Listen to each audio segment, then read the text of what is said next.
Hi, what's up guys, Mr. Vinny here again, and today I'm going to show you how to reset or clear any administrative password on any Windows machine with the software.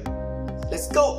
So all I need is a pen drive of 8 gig and above, Rufus, and the software that I need to use in clearing or resetting the administrative password. So the Rufus is for making the pen drive bootable, and the software to clear or reset the administrative password is called PC Unlocker.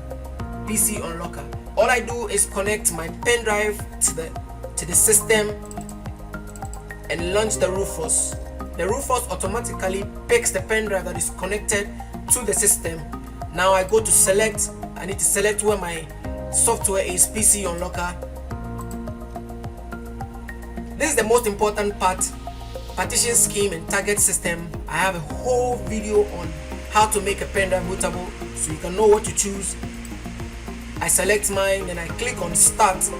I said yes, it clears everything. You wait till everything is done.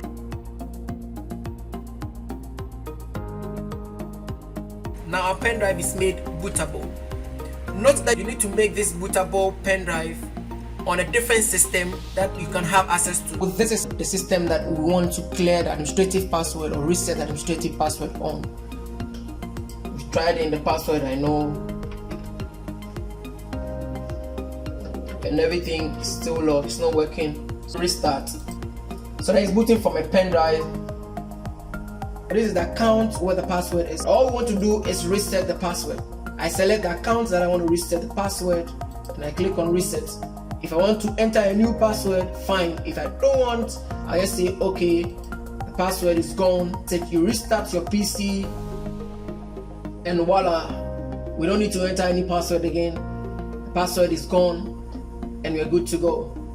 So there you have it. Follow for more. It's your boy VI2NY.